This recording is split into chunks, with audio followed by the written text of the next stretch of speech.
Okay, good morning. We're just gonna wait a minute or so to let some more people sign up, and then I'll introduce Dr. Leader and he will give us his presentation.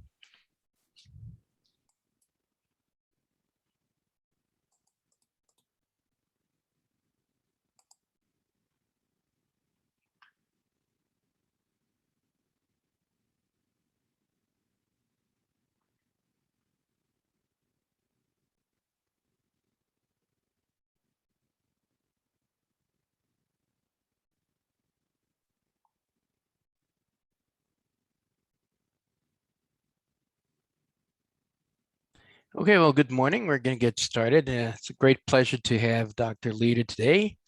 Nathan is currently an echocardiography fellow here at our center at the University of Calgary. Completed his medical school at the University of Melbourne in Australia, followed by internal medicine training at the University of Toronto. And then he moved here to Calgary to complete his cardiology training, and where he was a co-chief resident during his final year and is currently doing a further training in echocardiography.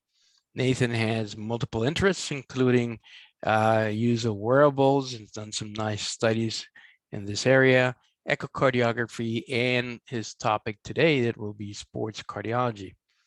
In his spare time, he spends time with his young family, including his 6-month twin boys.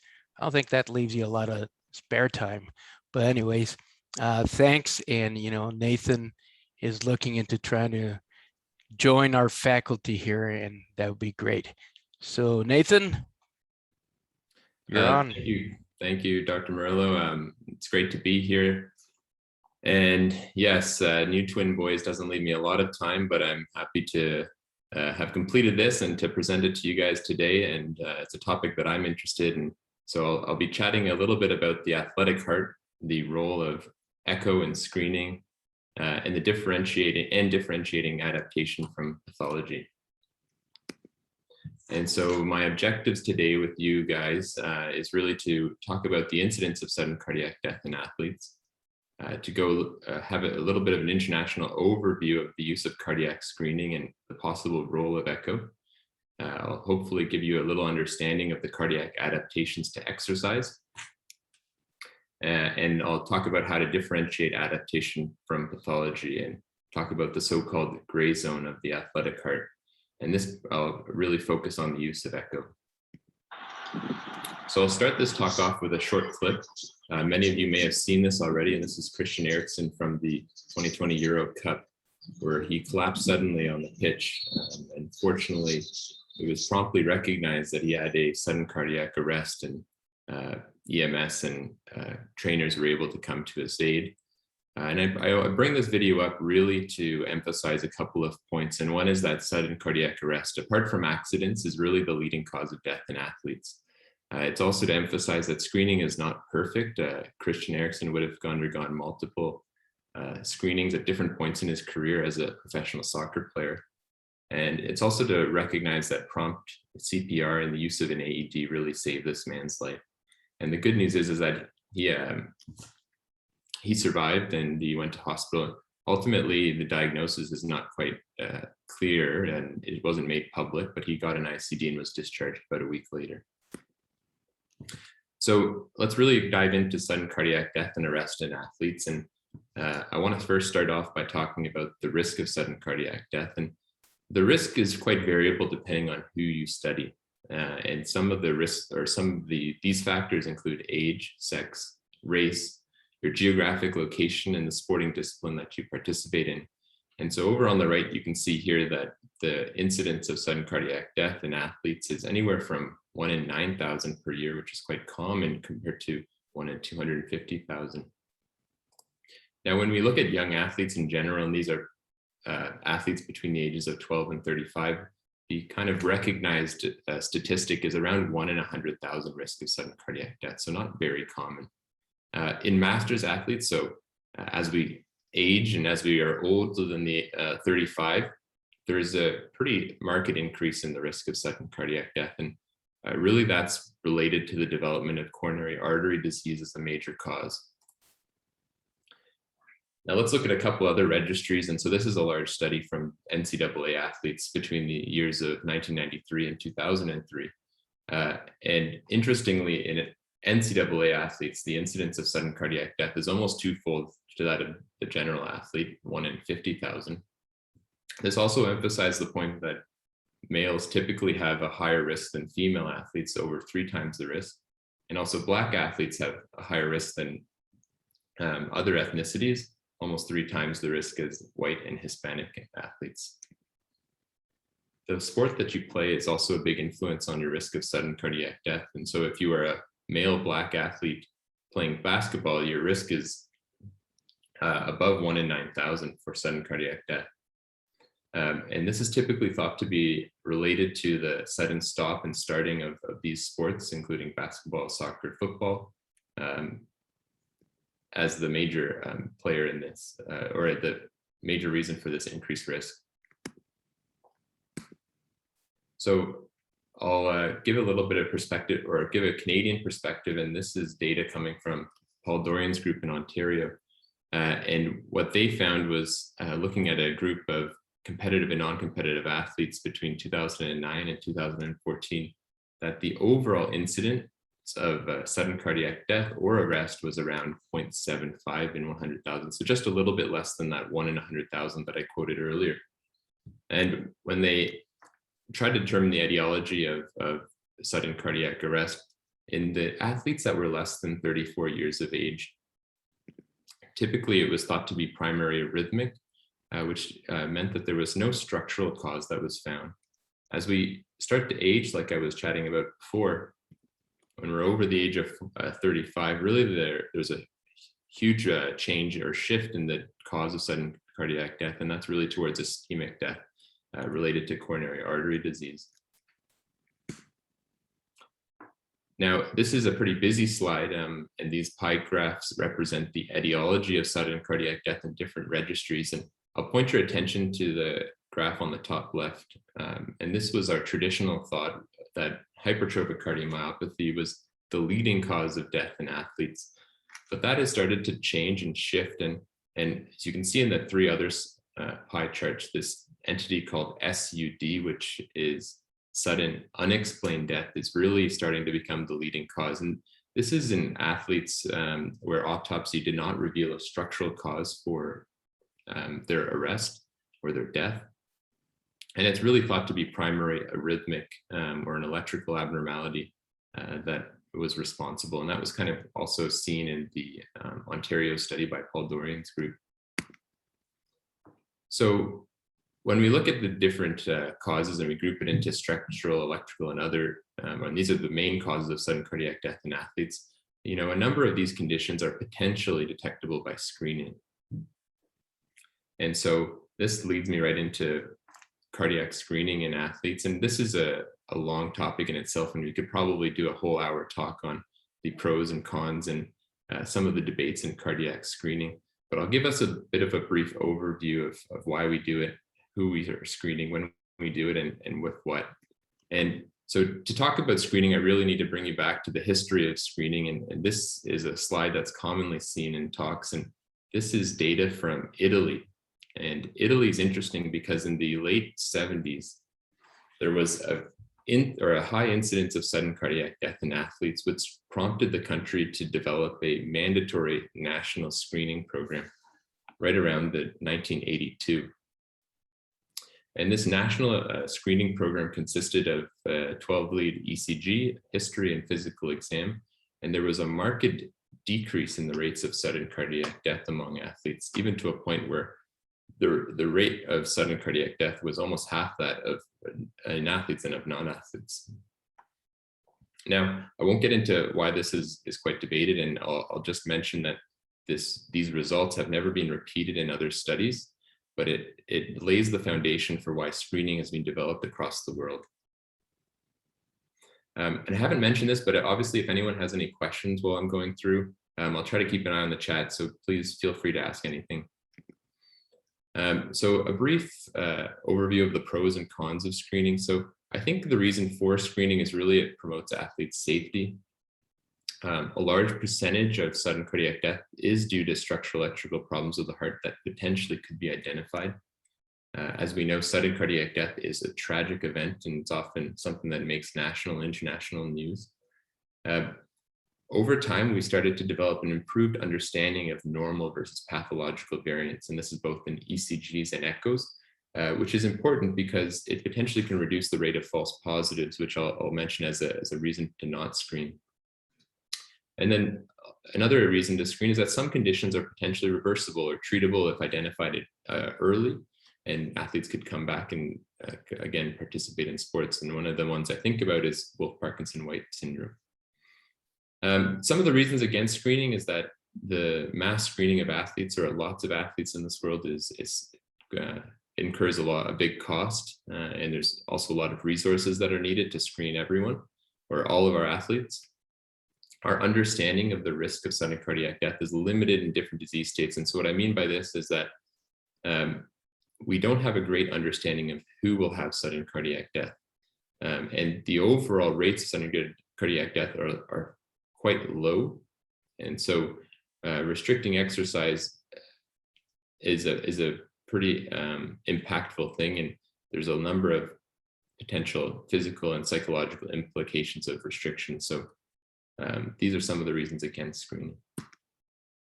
I'll give us the Canadian perspective, and for some of people that have seen this, this is our joint position statement on the screening of athletes, and this was published in 2019. And it's a tiered approach by the CCS, and I think this is a really nice, sorry, I think someone's mic is on. So this is a tiered approach to cardiac screening, and it really puts a big emphasis on high quality emergency protocols. And so this again goes back to that point that screening is not perfect, but having AEDs available, CPR training of athletic staff and referees is probably the most impactful thing we can do. And then screening itself is really less impactful, but again, can be done.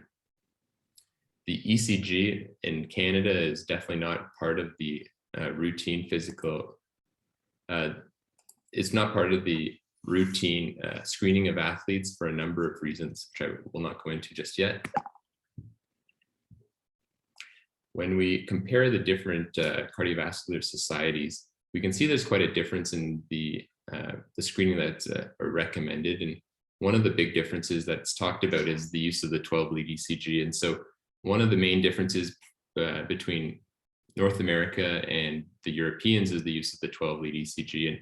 And it gets quite controversial. And again, I think it's a whole talk on itself. But anyways, the other thing I wanted to emphasize was that the routine use of echo was not recommended by any of the cardiovascular societies, but it is used in a lot of the professional sports and in the Olympic or the International Olympic Committee. Now, the use of echo in screening it has not been studied in a number, or has not been well studied, but the largest registry that I know of is in a group of about 11,000 adolescent athletes in the English Football Association. And so these athletes were screened with a combination of history, physical exam, ECG, and an echo. And of the 11,000 adolescents that were screened, only 42 of them were found to have cardiac disorders associated with sudden cardiac death. An additional 2% of athletes, or 225, were found to have congenital or valvular abnormalities on echo.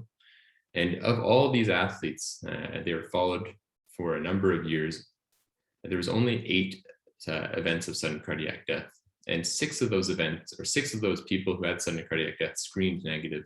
So again, it puts in question really the utility of screening. Now, I'll show this chart, but I'll really just try to emphasize the point that in the patients that had conditions associated with sudden cardiac death, 36 of those 42 had abnormal ECGs. And so really the addition of an echo only identified 6 athletes that had conditions associated with sudden cardiac death that were not picked up on history examination or an ECG. So that really was a rate of 0.05%. So very, very low incremental yield of an echo. It did identify a number of other cardiac conditions. So in 225, like I said, about 2% of the athletes had one of these conditions. So bicuspid aortic valve, atrial septal defect. There's a lot of there's a few ventricular septal defects, mitral valve prolapse. And although these were identified in the vast majority of these patients, it had no impact on their sports participation. I think they said about 7 patients underwent a closure of an ASD and 1 patient underwent closure of a VSD because they were hemodynamically significant.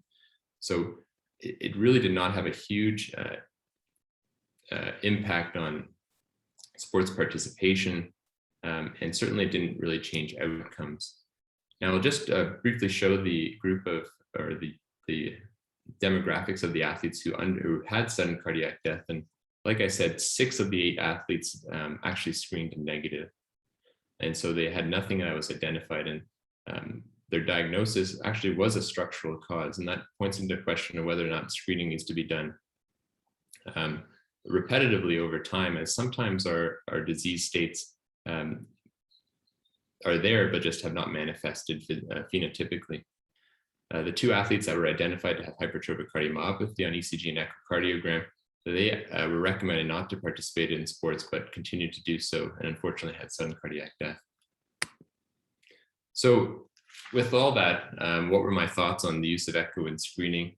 And I think, like the ECG, there's some increased sensitivity to detecting structural abnormalities of the heart. But again, the cost is likely prohibitive. And there's a very, very small incremental value to current screening in 12-lead ECG. And when we use an echo, we need appropriate experts to interpret the results. And we need access to additional testing to try to avoid potential disqualification from sports. So this includes cardiac MRI, CT, stress echocardiography. And then I think the most important point was that there's no real data to suggest that it changes outcomes. Dr. Murley just asked how many ended up having genetic autopsy.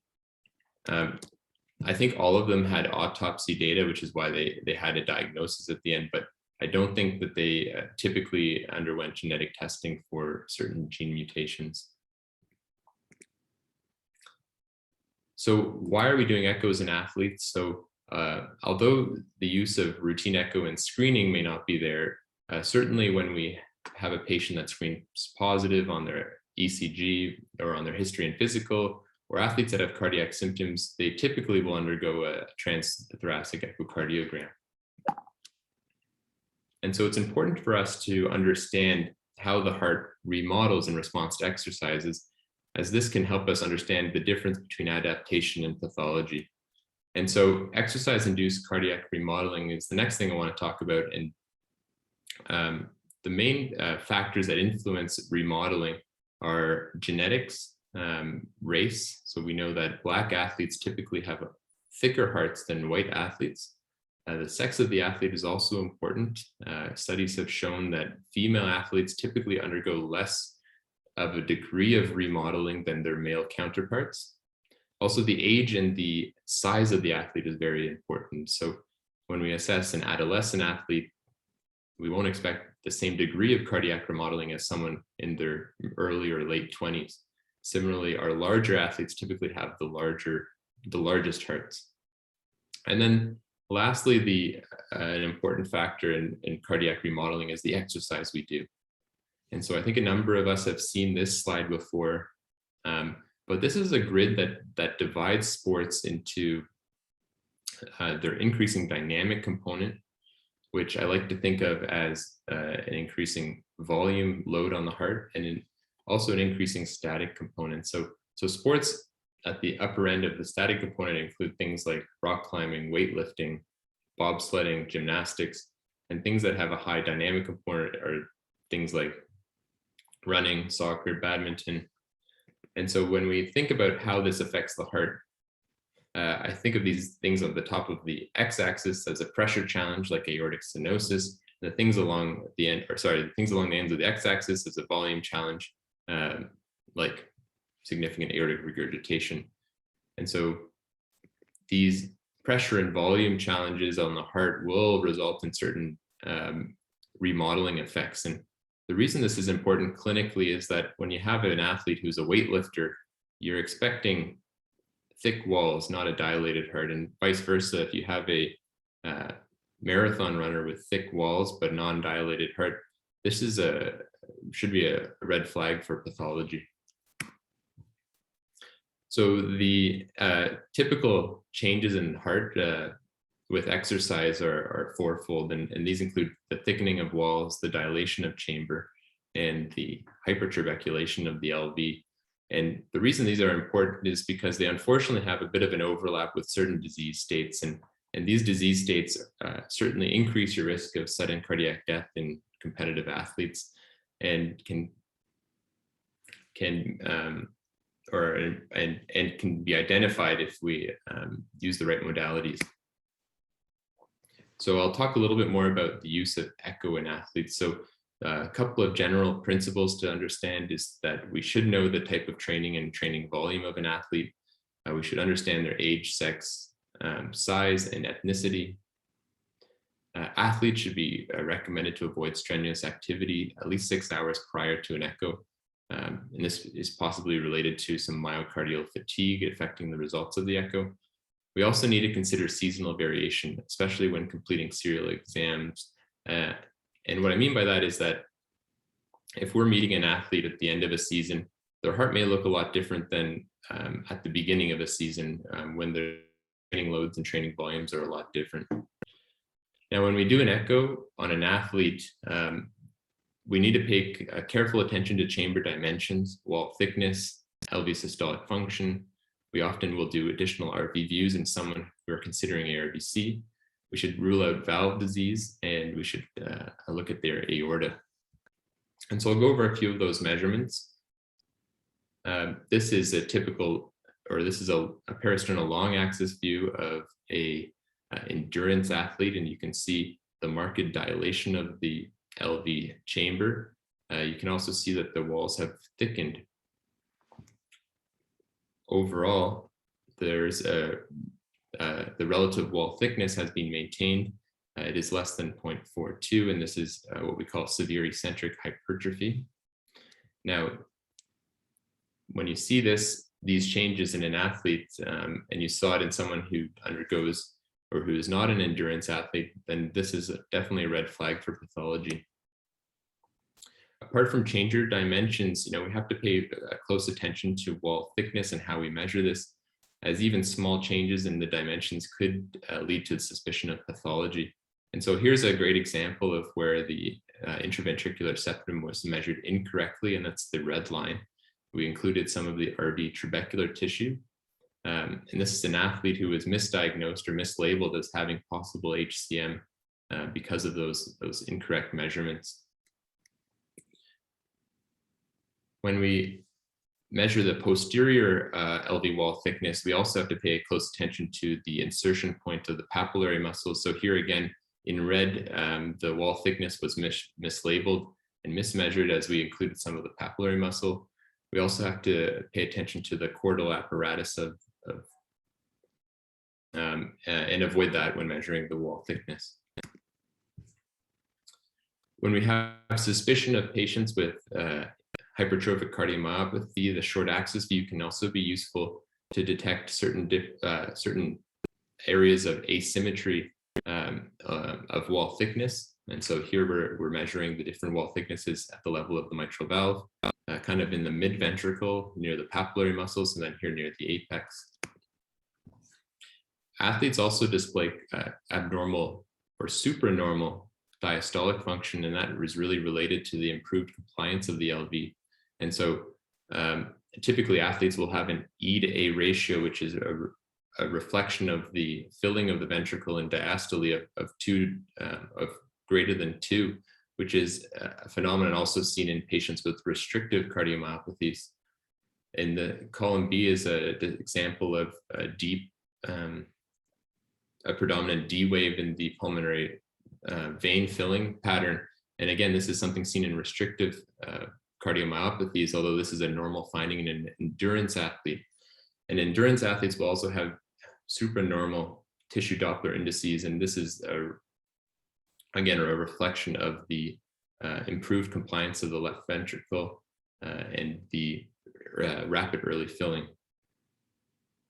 Now, in athletes that compete in more static activities, these are our weightlifters, our football linemen, who develop more concentric hypertrophy rather than eccentric hypertrophy, you will start to see some abnormalities in diastolic function and filling.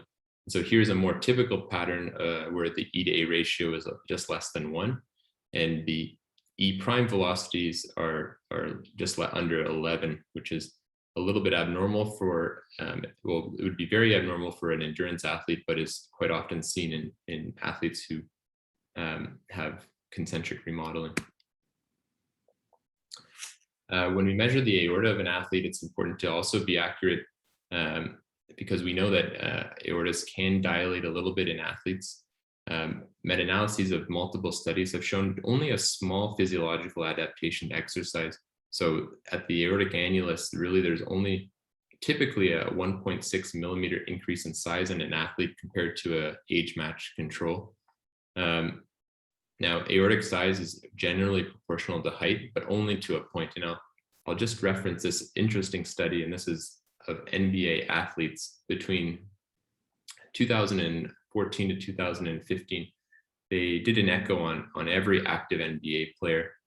And NBA players are typically some of the largest people and largest athletes in the world.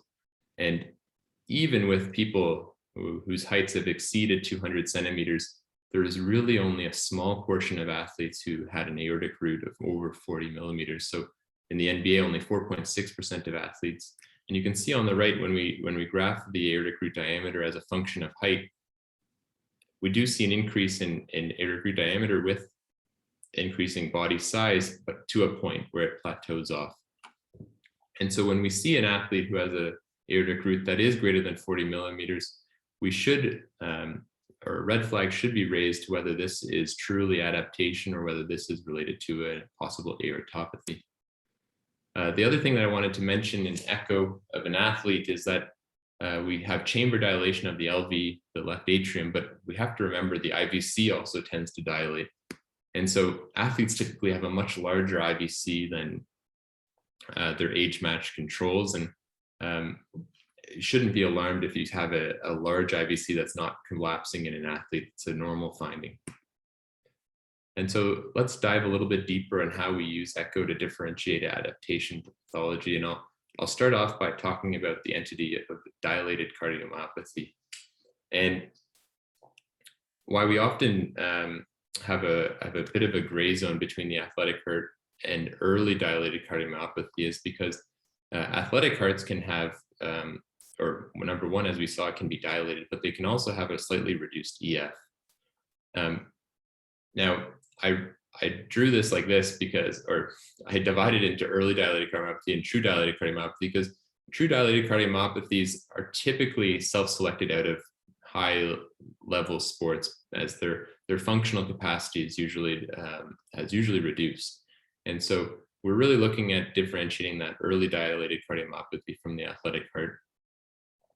And so to do that, we should understand, how do hearts adapt to exercise and what do some of our most extreme or largest athletes, or what happens to some of our largest athletes? And this again comes from the NBA study.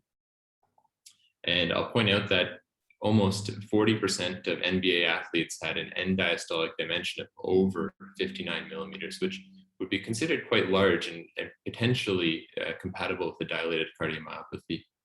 99% of athletes had an EF over 50%, which again shows that most athletes have a normal EF and only a small proportion have an EF that's less than what's considered normal at around 55%. And so as we go below there, we have to really think this may be related to a pathological cardiomyopathy rather than adaptation.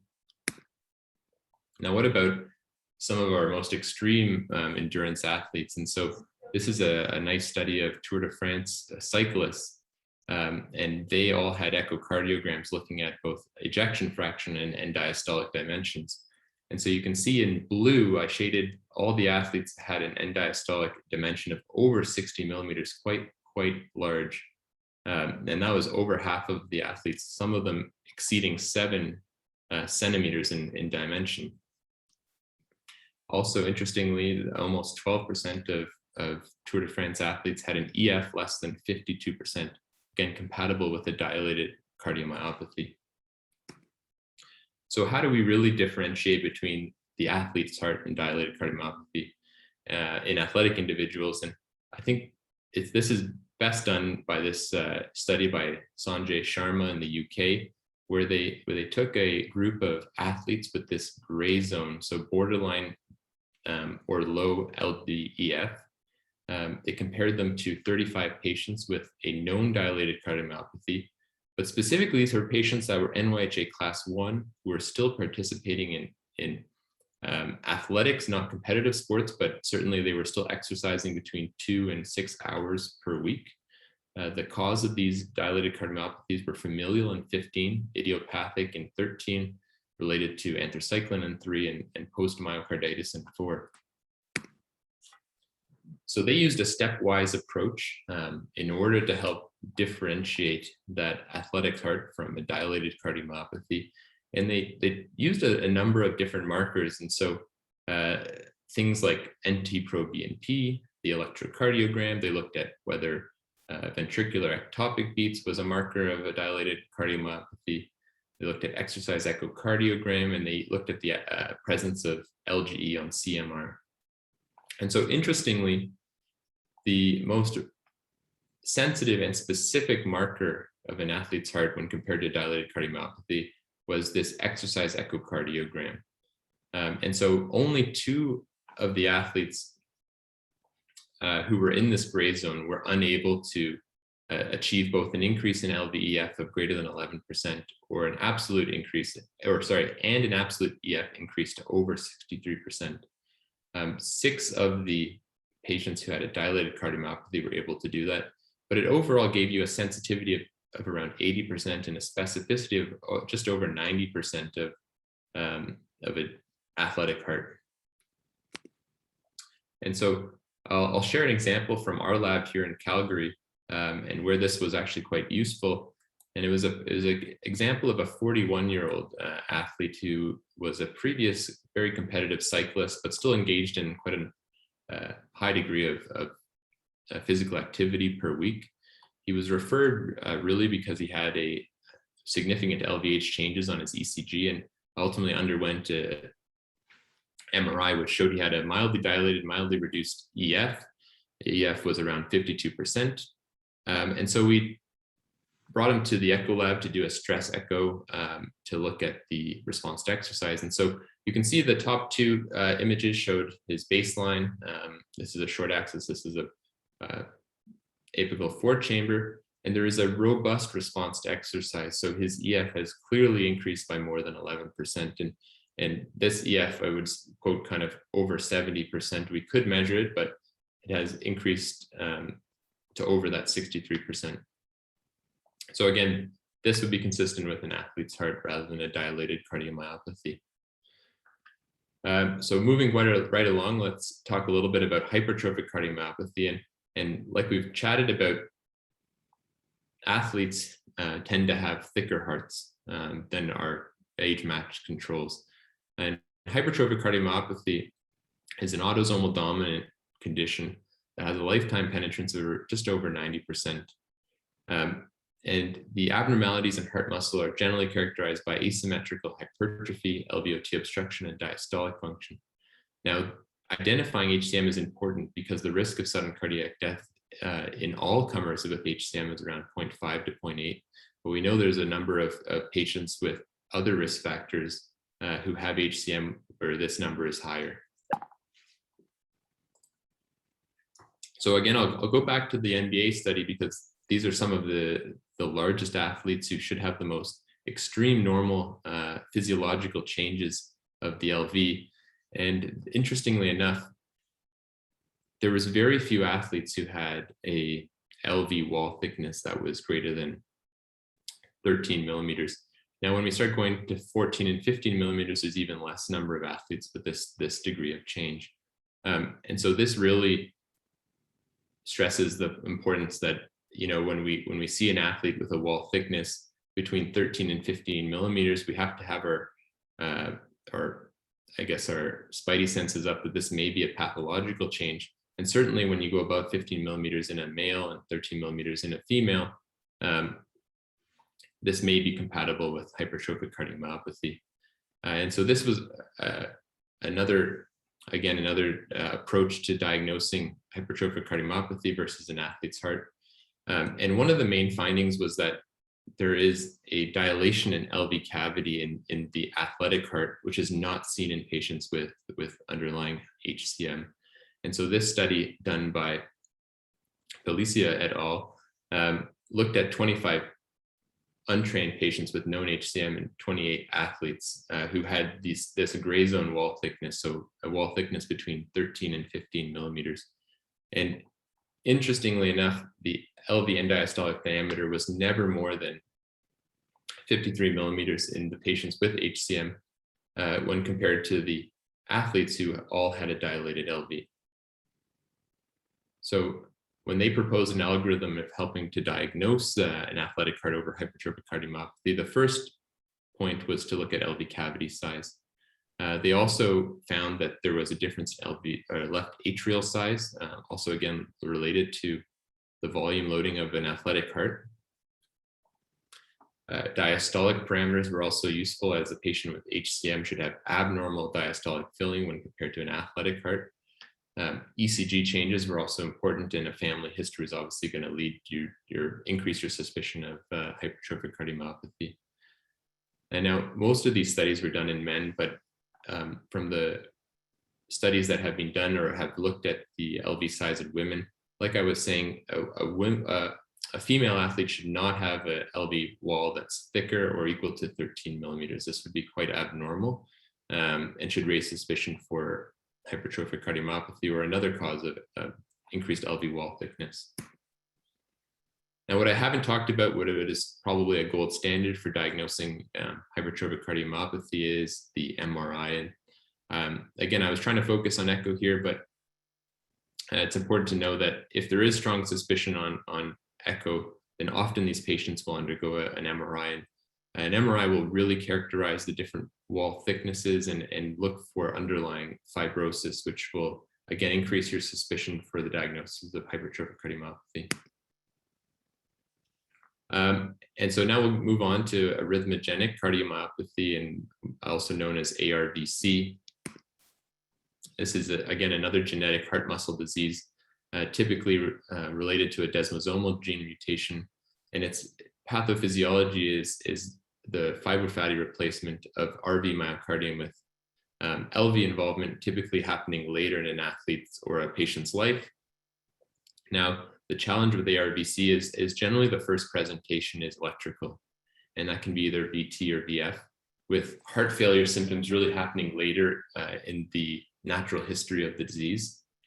And what we know about ARVC is that high intensity exercise can accelerate the disease process, and athletes with ARVC have a 5-fold increased risk of sudden cardiac death. So identifying these athletes can potentially help save lives, and certainly can reduce or decrease the progression or acceleration of the disease. Now, this is a busy slide, and I will definitely not be going over all of it, but needless to say, the diagnosis of ARVC is complex, and it uses a whole bunch of different diagnostic categories.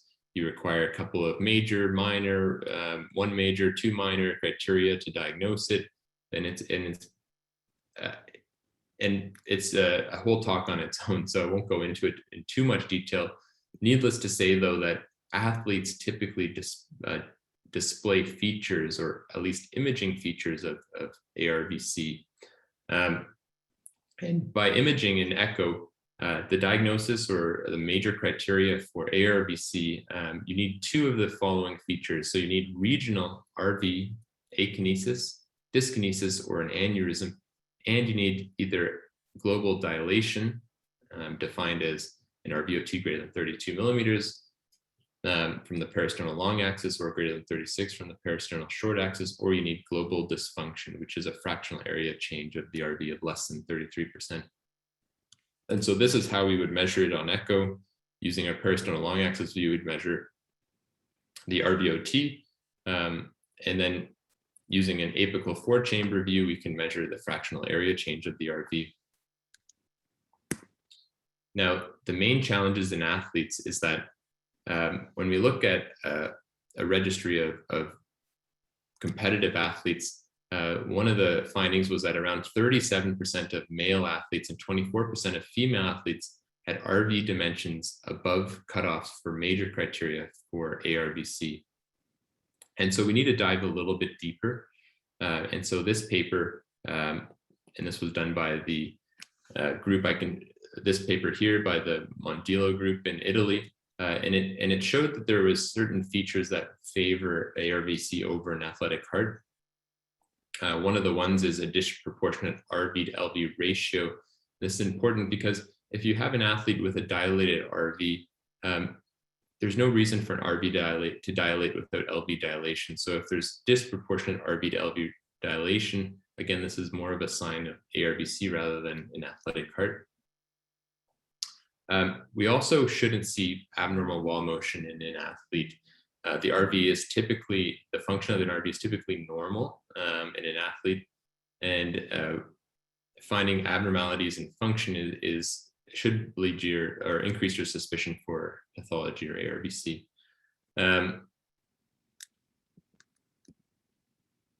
Again, this is echo imaging comparing two different, on the left, an athletic heart, and on the right, patient with ARVC.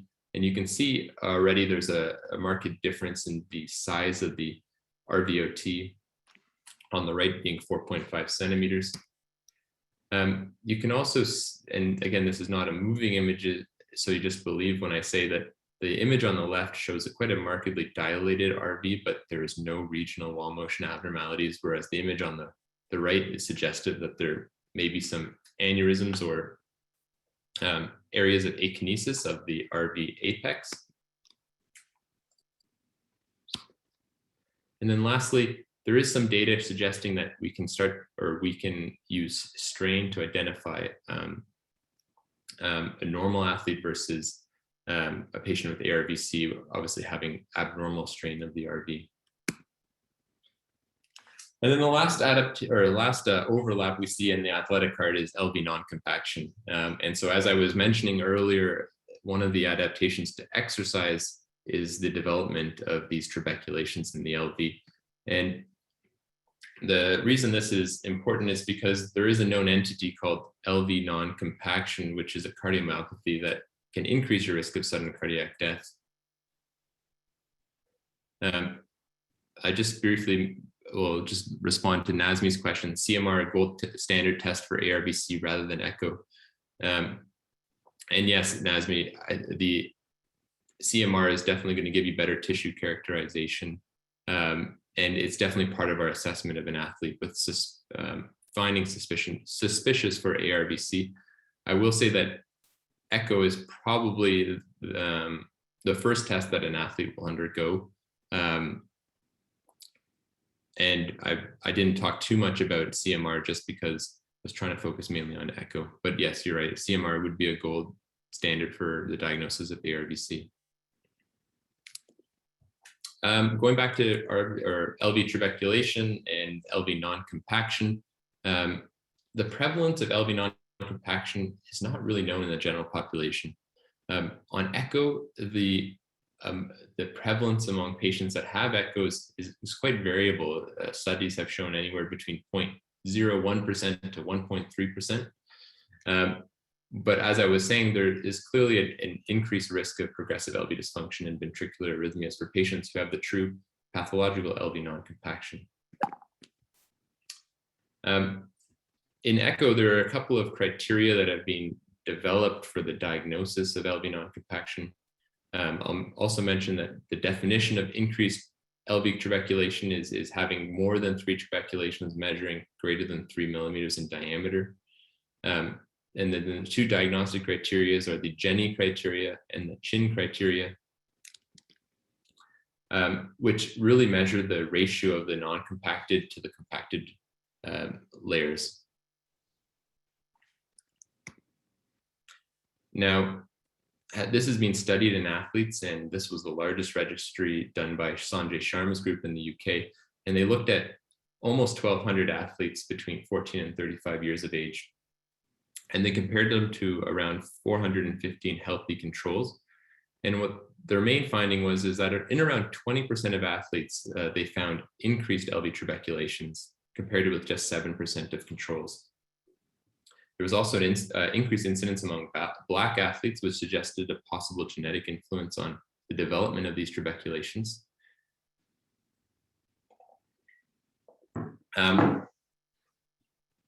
When they applied the Chin and Jenny criteria to these athletes, they found that in around 8%, they met criteria for LV non-compaction based on the Chin and Jenny criteria.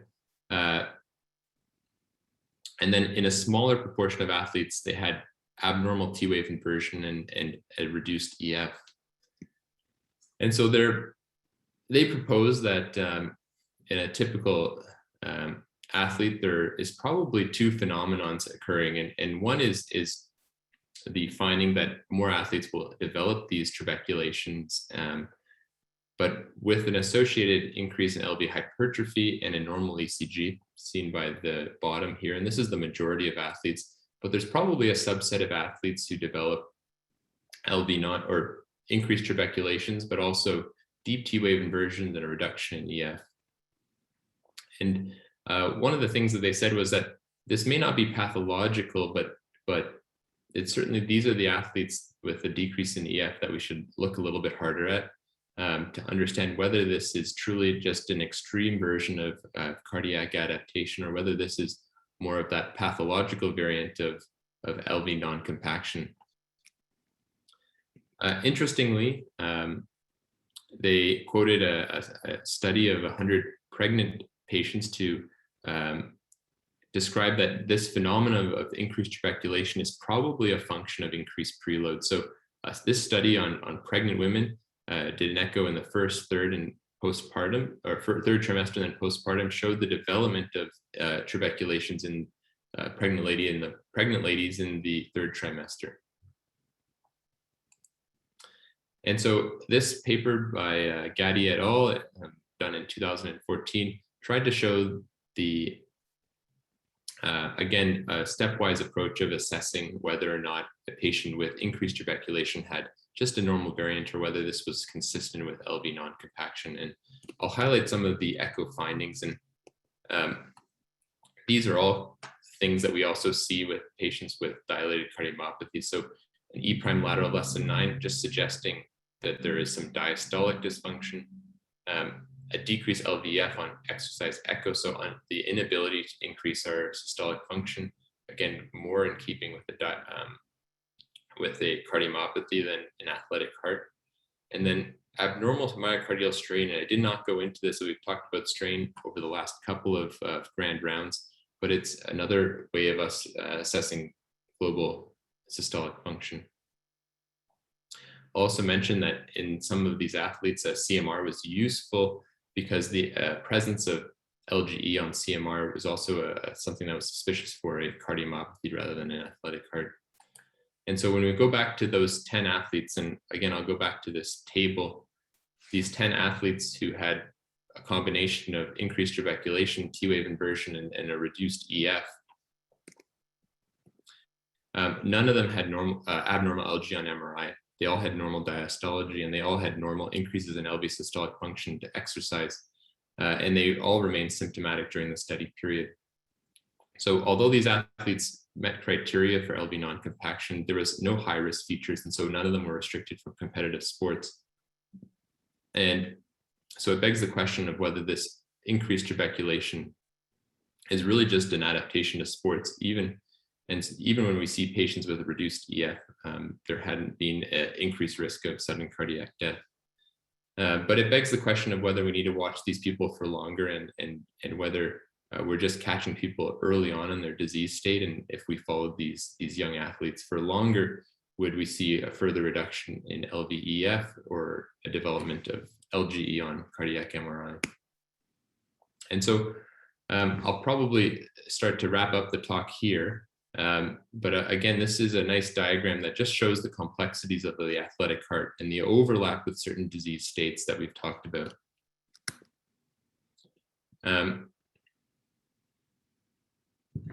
I'll also mention that although echo plays a pretty central role in the assessment of an athletic heart, there is a number of different tests that we need to do and often need to do when the diagnosis is not quite clear, and also to assess the risk of an athlete. And so those include a CT scan, cardiac MRI, exercise testing, etc. So I want to kind of end things here. I want to leave you guys with a couple of take-home points, and then I'll open it up to questions. So some of the things I wanted to emphasize was that the risk of sudden cardiac death in the young is still fairly rare, but screening can potentially increase the detection of athletes at increased risk. The use of echo in the detection of the use of echo in screening will increase the detection of structural conditions. However, likely has a low incremental value when added to standard history, physical, and 12-lead ECG. As we've seen, the physiological adaptations to exercise are quite variable, and there's significant overlap between the athletic heart and certain cardiomyopathies. And then finally, echo remains an important part of differentiating adaptation from pathology. However, additional imaging and investigations are often needed in inconclusive cases. And with that, I'll end it and open up the floor to any questions that people might have. Thanks, Nathan. That was great. So I think there's a question there regarding injection of contrast should be a must to confirm LVNC and non-compaction. Yeah, Nazmi, I think that's a great point, and I think the injection of contrast can certainly increase our ability to see and differentiate the non-compacted and compacted myocardium. And so it's certainly something, if you're seeing hypertrabeculation at the apex, something to consider. Just seeing a question here from Brian Har. Yeah, so that's a great question, Brian. So he's asking whether the proposed difference in the yield of screening between North America and the Veneto, Italy region have anything to do with the underlying prevalence of underlying cardiac abnormalities. And so to answer that, I think what's been shown in the Italian data is that there is potentially a higher prevalence of ARVC. And so the use of the 12-lead ECG has the potential to pick up a number of potential athletes at increased risk of sudden cardiac death.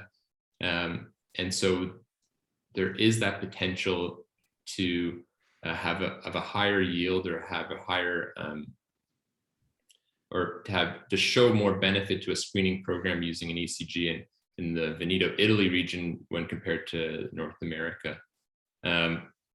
Although there is some controversy on that study, and some actually think that, if you had gone back another 20 years, that increase in sudden cardiac death in the late 70s, early 80s was really just kind of a statistical anomaly, and that really it was just a little blip in the incidence of sudden cardiac death, and that the overall screening didn't have a major impact on the reduction of sudden cardiac death in Italy. Yeah, well, that's mostly true in Northern Italy, but the fact is that the European Society of Cardiology is using ECG as part of that. It's not only Italy. So, the rest of the ESC actually uses ECG as screening. So let me ask you a couple of questions, because there's, it needs to be a distinction made between who's a competitive athlete and who's like, the runner over the weekend. And when do you pull the trigger in saying, okay, you know what, you shouldn't be doing more exercise? For example, people with ARVC, Mhm. as we know, exercise can produce some of these changes and actually worsen ARVC. So when do you tell one of these patients, if you're a non-competitive athlete, you shouldn't do more exercise? What are your parameters there? Echo, clinical, what do you do?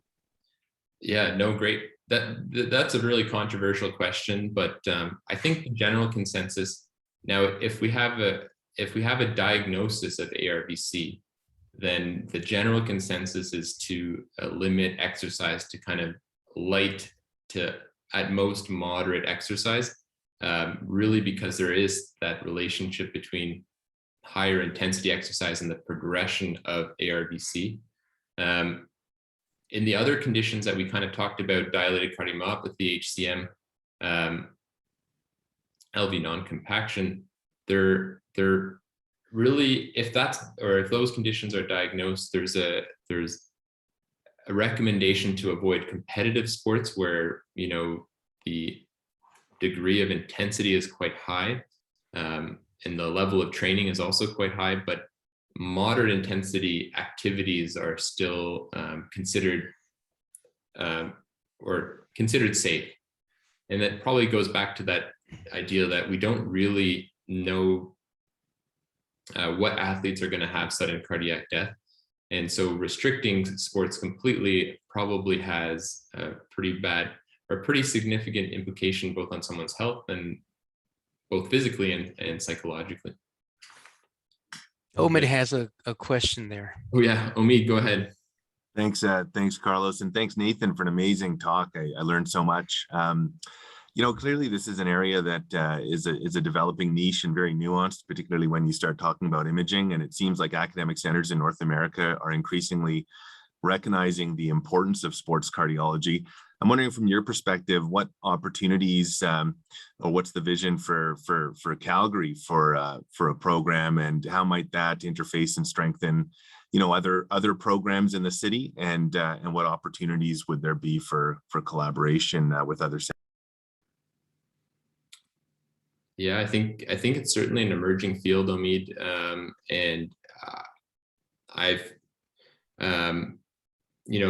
when reading through a lot of this, I've seen the main emphasis is really a team and a collaborative approach, and what I mean by that is that as a sports cardiologist, you're really just one part of a big puzzle, or a big group of people who care for athletes, including trainers,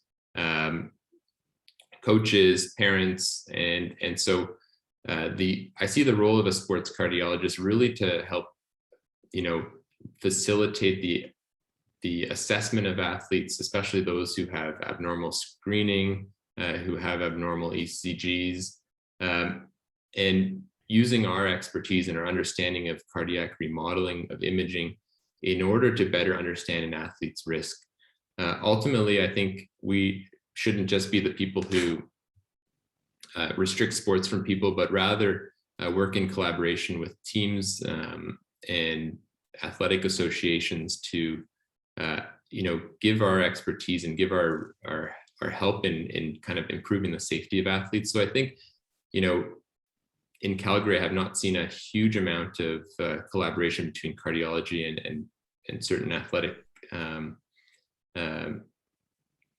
associations, teams, but I think we could be more involved, especially in some of these cases where there's an abnormality in ECG that it's really not known if it's related to cardiac adaptation, or whether it could be a pathological variant of HCM or ARVC, et cetera. Hopefully that answered a little bit of your question. No, it did. That's great. Thanks. They're pretty impactful decisions, and I'm glad I'm not the one making them. So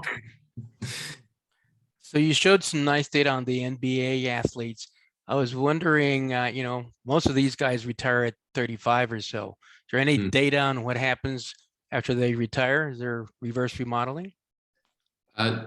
So there is a little bit of reverse remodeling of LV size, diameter, and wall thickness. Although one of the reasons it's not recommended to do detraining in dilated or to differentiate dilated cardiomyopathy from an athletic heart is mainly because it takes a long time, and often athletes do not have a complete regression of their LV size.